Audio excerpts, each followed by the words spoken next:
Film The Villagers yang dirilis pada tahun 2018 adalah sebuah film trailer Korea yang mengisahkan tentang seorang wanita yang kembali ke desa kecil tempat ia dibesarkan hanya untuk menemukan rahasia gelap yang mengancam seluruh komunitasnya. Saat ia mulai menyelidiki, ia menemukan bahwa beberapa orang di desa tersebut menyimpan rahasia yang mengejutkan dan dia terjebak dalam jaringan intrik dan kebohongan yang mematikan. Juga film The Villagers ini diperankan oleh Ma Dong-seok, yaitu Heo Ki-seol, seorang mantan tentara khusus Korea Selatan yang pindah ke desa terpencil untuk hidup tenang setelah pensiun. Namun ketenangannya terganggu ketika desa tersebut terintimidasi oleh sekelompok gangster. Ki-seol kemudian terlibat dalam konflik dengan mereka, memunculkan sisi gelapnya yang tersembunyi dan memaksa dia untuk bertindak demi melindungi masyarakat di desa. Bagaimana kisahnya? Mari kita bahas alur cerita filmnya.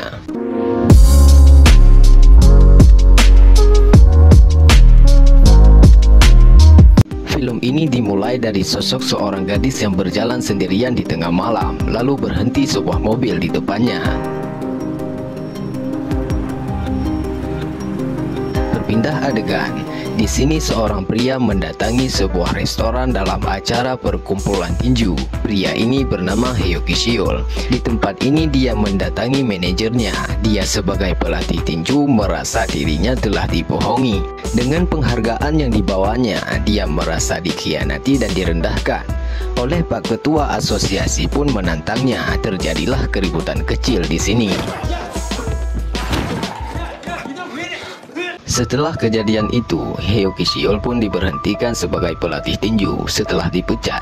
Dalam perjalanan menuju ke sebuah kota, niat dan tujuan untuk mencari sebuah pekerjaan yang baru, tiba-tiba ban mobilnya kempes dan berdiri ia di sebuah tempat. Dan di sini dia melihat sebuah papan nama tertulis Han So-eun, orang hilang. Setelah dia sampai di kota, sepertinya dia merasa aneh dengan penduduk yang ada di kota ini. Dia melihat ada beberapa gadis yang sedang terjadi keributan dengan gadis yang lain. Gadis ini bernama Yojin dan didatanginya lalu dihentikan keributan itu. Setelah kejadian ini, Yojin kembali ia ke sebuah rumah seorang nenek untuk mengantarkan obat. Nenek ini menanyakan kabar Han So-eun dan mengkhawatirkan keadaannya.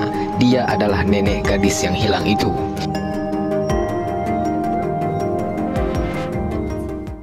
Dan pada waktu malam, si mantan pelatih tinju ini melihat satu kejadian yang mana seseorang dibawa paksa ke dalam sebuah mobil. Dan lagi-lagi dia merasakan aneh sama orang-orang yang ada di kota ini. Pada ketika Yojin mau pulang, Yojin merasa ada seseorang yang lagi mengintainya dari belakang. Sebenarnya ada apa dengan kota ini? Lalu adegannya berpindah ke Heo Ki-seol. Setelah diberhentikan sebagai pelatih tinju, dia telah mendapatkan pekerjaan yang barunya di sebuah sekolah siswa menengah. Dan hari ini dia ditugaskan sama Pak Ketua Kepala Sekolah untuk mengutip uang sekolah dan uang makan yang belum dilunasi siswi-siswi di sini. Dan dia pun diperkenalkan di depan guru-guru yang lain sebagai ketua kesiswaan yang baru, yaitu guru olahraga. Dan setelah itu tugasnya pun dikerjakan. Dikala tugasnya dikerjakan di kantin, dia melihat seorang gadis yang pernah ditemuinya kemarin. Namanya Yojin, dan Yojin terdaftar di nama siswi-siswi yang belum melunasi uang sekolah. Lalu disamparinya, "Kamu belum melunasi uang sekolah, nantinya kamu tidak bisa lulus sebelum melunasinya." Yojin menjawab, "Iya, saya akan membayar." Lalu dia pergi. Entah kenapa si bapak mantan pelatih tinju ini merasa aneh lagi sama orang-orang yang ada di kota. Di toilet, dia melihat seorang laki-laki yang baru saja keluar dari toilet perempuan. Seketika dia syok, apakah saya yang salah ataupun orang ini yang salah? Dan pada ketika dia lagi buang air, terlihat dari jendela ada seorang siswi yang lagi melompati pagar cabut sekolah. Dan ternyata dia adalah Yojin, dan si bapak pun langsung mengikutinya. Di sini Yojin mengetahui yang bahwa temannya pernah bekerja di sebuah bar, dan disinilah tempatnya. Di dalam bar, Yojin dihadang oleh beberapa orang untuk mencegahnya masuk dan mencari temannya Han So-eun. dan tiba-tiba si bapak itu pun datang untuk membawanya pulang, dan hampir terjadi keributan di sini. Kata si bapak itu, "Mengapa kamu ke sini? Kamu tidak boleh datang ke tempat seperti ini." Yojin menjawab, "Saya mencari teman saya, dia pernah bekerja di tempat ini." Kata si bapak itu, "Tidak boleh datang ke tempat seperti ini. Kasus semacam ini harus diselidiki dengan cermat." Kemudian seseorang baru saja keluar dari dalam bar, dan Yojin bertanya tentang Han So-eun dan menunjukkan foto-fotonya. Kata perempuan ini, "Saya tidak yakin. Yang pasti kalian bisa temui seseorang yang namanya Madam Iseol. Dia tahu banyak tentang banyak gadis-gadis." Dan dengan buru-buru dia pun pergi. Lalu si bapak Hyo Ki-seol mengantarkan Yojin pulang dalam keadaan Yojin marah karena tidak seorang pun yang pedulikan tentang pasalnya hilang Han So-eun. Semua orang, bahkan polisi di sana pun enggan memperdulikannya. Lalu Yojin minta turun di tengah jalan, dan pada saat Yojin di jalan, tiba-tiba ada sebuah mobil yang mencurigakan yang mengikuti Yojin dari belakang. Dan pada saat itu Yojin pun ditangkap. Kemudian tidak jauh dari sana, si bapak Hyo Ki-seol melihat HP Yojin yang ketinggalan di mobilnya. Lalu kembali ia ke sana, dan sesampainya di sana, dia melihat dari arah pandang yang didekatinya ada sebuah mobil yang berhenti di pinggir jalan, dan di sana ada Yojin yang sudah pingsan. Seketika itu dia sangat panik melihat keadaan Yojin dan bergegas turun untuk melihat keadaannya. Lalu mobil itu pun pergi. Dan pada saat Hyo Ki-seol membawa Yojin ke rumah sakit, dan di sana si bapak Hyo Ki-seol ini melihat seorang intel polisi di kota itu sangat aneh dengan tingkah laku mereka, dengan mulut mereka yang berbau alkohol dan banyak laporan-laporan yang belum terselesaikan. Dan pada keesokan harinya si bapak Hyo Ki-seol pergi ke rumah si nenek untuk menanyakan pasti keadaan Han So-eun. Dan katanya dia akan mencari Han So-eun yang hilang kabar akan beberapa hari ini. Kembali ke sekolah. Di sekolah Yojin menemui si bapak Hyo Ki-seol, dan dia mengatakan dia ingin menemui seseorang yang disebutkan seseorang di bar kemarin. Namun hal tersebut dicegah oleh si bapak Hyo Ki-seol karena mencemaskan keadaan Yojin. Mendengar itu Yojin marah dan pergi meninggalkannya. Kemudian Yojin duduk di sebuah taman yang ada di sekolah. Tak lama kemudian guru keseniannya pun datang dan duduk di samping Yojin. Guru kesenian ini bernama Pak Kim, dan tak lama kemudian Yojin pun balik ke kelas bersama Pak Kim. Dan Hyo Ki-seol memperhatikan mereka. Setelah itu pandangan Hyo Ki-seol berpindah mengarah ke toilet sekolah, dan dia melihat sepertinya ada siswi yang lagi merokok di sana. Sesampainya di sana, ketika Hyo Ki-seol memeriksa siswinya, ternyata yang ditemuinya adalah sebuah kamera pengintai. Begitu mengherankan dengan kejadian ini. Setelah itu, dibawalah kamera pengintai ini kepada kepala sekolah. Sesampainya di sana, malah Hyo Ki-seol yang kena interogasi sama kepala sekolah atas laporan-laporan yang diajukan ke Kapolsek di sana. Hal tersebut membuat kepala sekolah marah kepada Hyo Ki-seol, dan kamera itu pun digenggamnya kembali. Tidak ada jalan lagi selain memeriksanya sendiri. Setelah itu kita diperlihatkan Pak Kim, yaitu guru kesenian di sekolah. Ada siswi yang memberikan hadiah ke Pak Kim sebagai guru mereka yang baik. Namun entah apa Pak Kim merasa jijik dengan sesuatu cairan yang ada di benda itu, hingga membuat tangan Pak Kim kotor. Kemudian Pak Kim dipanggil seseorang, diminta sedikit bantuan untuk mengangkat lemarinya. Tak lama kemudian Hyo Ki-seol pun datang ke ruang guru dan mendekati dia ke meja kerja Pak Kim. Namun yang ditemuinya sebuah baju yang sama persis dengan baju yang dilihatnya di kamera pengintai itu. Kebetulan pada saat itu laptop kerja Pak Kim tidak terkunci penuh, dan dia pun membukanya karena kecurigaannya sama guru kesenian ini. Dan pada saat dia membuka laptop, dia melihat ada pesan teks dari Yojin, yang mana isi pesan teks tersebut adalah Yojin sedang menunggu Pak Kim untuk mengantarnya pulang. Dan di halaman yang lain, dia juga melihat ada pesan teks tertulis nama Han So-eun, yang isi pesan teks tersebut adalah si Han So-eun juga pernah dijemput sama Pak Kim pada ketika itu. Maka paniklah Hyo Ki-seol dengan kepanikan yang luar biasa karena dia mengkhawatirkan keadaan Yojin. Saat dia menelpon Yojin, Yojin menolak terima telepon darinya, dan tak lama kemudian Yojin pun dijemput sama Pak Kim. Dengan situasi seperti ini semakin membuat Haeyoki Seol cemas yang luar biasa. Kembali ia menelpon Yojin dan syukurnya Yojin mengangkat telepon dari Haeyoki Seol. Pada ketika itu dia tidak buang-buang waktu, langsung saja dia menjelaskan semua kelakuan Pak Kim yang telah diketahuinya dalam waktu belakangan ini. Dia menjelaskan apa saja yang telah diselidikinya, lebih-lebih menegaskan dan menjelaskan kelakuan cabulnya Pak Kim dan semua rencananya dalam waktu belakangan ini. Termasuk ada sangkut pautnya sama Han Soyeon yang hilang kabarnya sudah beberapa hari, dan dia pun menegaskan sama Yojin di telepon yang bahwa sebelum hilangnya Han Soyeon pada malam itu dia juga menerima pesan teks dari Han Soyeon untuk menjemputnya, dan setelah itu Han Soyeon telah tiada kabar lagi sampai sekarang. Dan pada saat itu Yojin sudah mulai curiga sama Pak Kim. Dia menanyakan beberapa hal termasuk tentang Han Soyeon. Namun Pak Kim sangat mengganggu dengan pertanyaan-pertanyaan itu, sehingga mulai membuat Pak Kim marah dan memukul Yojin sampai tak sadarkan diri. Namun ketika dia terbangun, dia menyadari yang bahwa tangan beserta mulutnya telah diikat oleh Pak Kim. Lalu dibangunkan dia.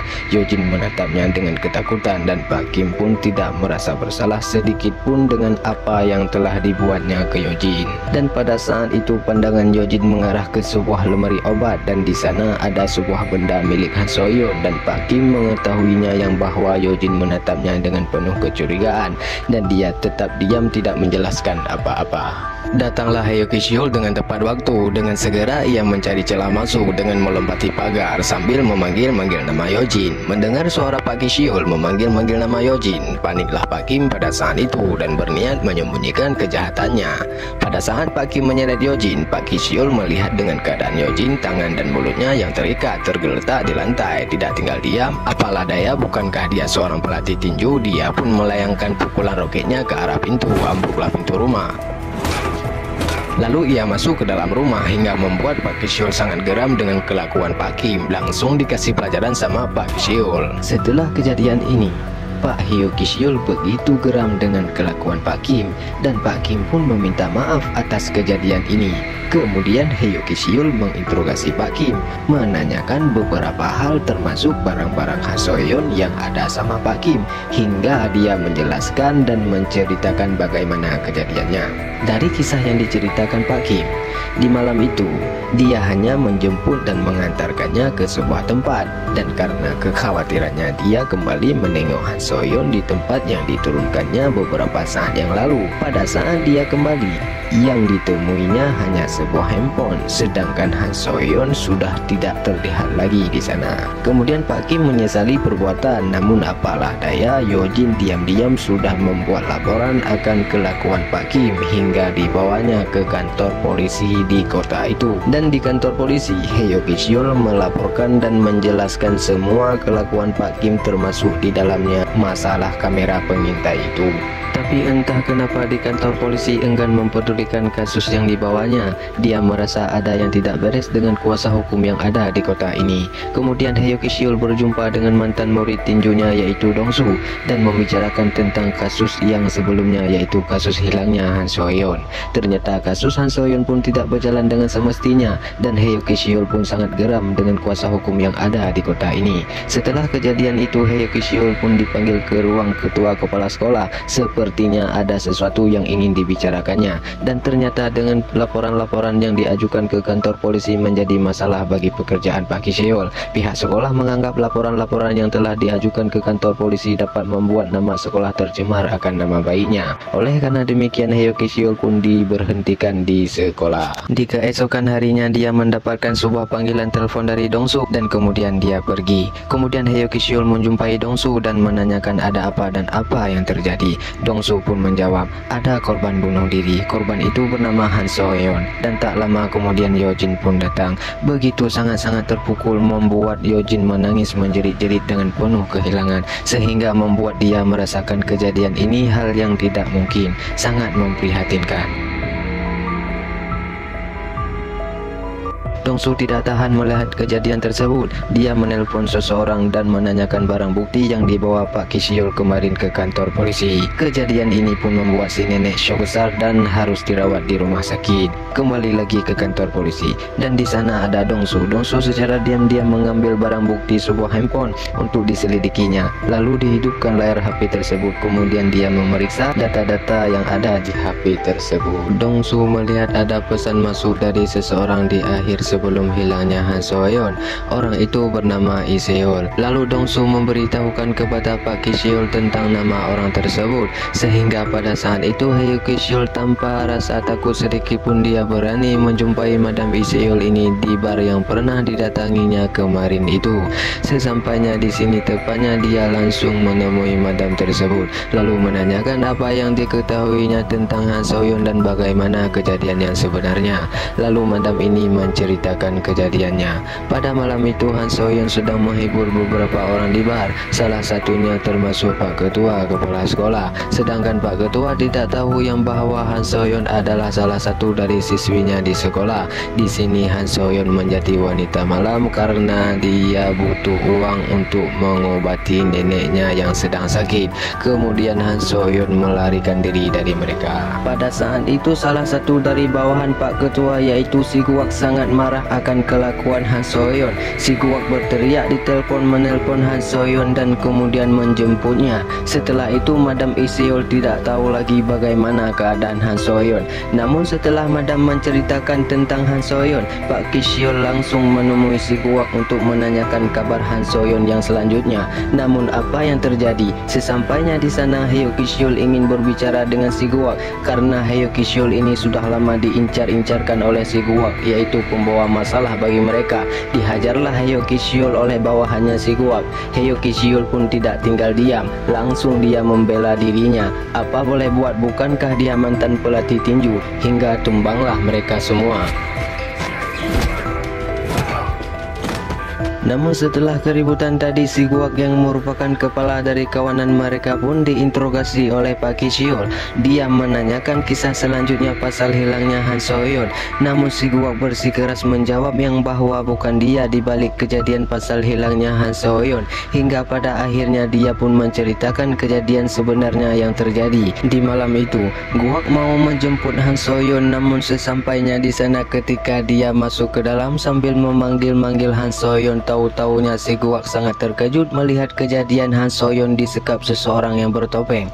Kemudian keluar dari cerita ini, kita diperlihatkan kejadian Yojin yang berposisikan di rumah sakit yang sedang menjaga nenek Han So-yeon, dan di toilet dia juga diculik oleh pria yang bertopeng. Lalu kembali lagi ke cerita si Guak, dan pada saat dia melihat kejadian ini, si Guak pun mengenali siapa pria yang bertopeng itu. Segera ia menelpon Pak Ketua lalu memberitahukan kejadian ini. Kemudian Pak Ketua pun datang dan melihat ternyata pria yang bertopeng itu adalah putranya sendiri. Kalian tahu siapa putranya itu? Yaitu guru kesenian di sekolah, yaitu Pak Kim. Begitu dia melihat kejadian ini, Pak Ketua sangat kesal dan geram, langsung menghajar Pak Kim habis-habisan. Kemudian mari kita simak keadaan Yojin yang sekarang. Yojin diculik pria yang bertopeng dan itu adalah Pak Kim. Kemudian Pak Kim membawa Yojin ke rumahnya dan menyekap di ruang rahasia. Yojin sangat ketakutan melihat Pak Kim yang sangat lembut suaranya pada ketika itu. Kemudian seseorang mendobrak pintu dari luar. Pak Kim panik dan menunjuk di bagian perut Yojin. Akhirnya Yojin pingsan dan ternyata yang datang itu adalah Pak Ketua, yaitu ayahnya sendiri. Dan disinilah Yojin mengetahui kejadian yang sebenarnya. Pak Ketua menceritakan ke Pak Kim alasan dia membunuh Han So-yeon dan memanipulasi yang bahwa dia membunuh Han So-yeon karena demi anaknya, yaitu Pak Kim. Namun pada kenyataannya bukan, ini semua karena jabatan. Karena Pak Ketua yang sedang mencalonkan dirinya sebagai gubernur, oleh karena Han So-yeon mengetahui akan semua perilaku ataupun kelakuan Pak Ketua, maka dibunuhlah Han So-yeon. Maka di sini dia memanipulasi yang bahwa itu semua demi Pak Kim. Ya, walaupun begini, buah itu kan tidak jauh jatuh daripada pohonnya. Kemudian lanjutan ceritanya kembali ke Heo Kisiol. Dia sangat khawatir kepada Yojin karena Yojin telah diculik juga. Dia pergi ke rumah Pak Kim, namun namun tidak ada seorang pun di sana. Di sana dia melihat yang bahwa sebelum di sini mereka pernah tinggal di sebuah rumah dan ada alamat rumahnya di sini. Kemudian Pak Kisyul pergi ke alamat rumah tersebut, dan pada saat itu suara Pak Kisyul terdengar dari luar pintu. Pak Kim gemetar ketakutan ketika Heo Kisyul masuk melihat Yojin sudah terluka parah. Kemudian diam-diam Pak Kim menusuknya dari belakang. Pak Kisyul terluka parah, langsung dia menghajar dengan pukulannya hampir mematahkan leher Pak Kim, dan beberapa pukulan roket meluncur hingga pukulan terakhirnya tepat mengenai di wajah Pak Kim, hampir terpisahkan nyawa sama badannya. Setelah kejadian itu, dengan keadaan Pak Kisyul yang terluka, dengan bergegas cepat melarikan Yojin ke rumah sakit karena keadaan Yojin yang lebih parah. Di tengah perjalanan, Yojin menyatakan sepatah kata yang bahwa yang membunuh Han Soyeon adalah Pak Ketua Kepala Sekolah, sehingga pada saat mendengar itu Pak Kisyul telah membuat rencana tentang penangkapan Pak Ketua yang telah terlantik menjadi gubernur di kota itu. Dalam hal itu, Dong-su juga ikut membantu Pak Kisyul untuk menangkap Pak Ketua Kepala Sekolah. Yang perlu kita garis bawahi dari cerita film ini adalah semua kejahatan yang ada di muka bumi ini tidak akan kekal. Semua akan terungkap ketika sudah tiba waktunya. Dan tamatlah cerita film ini.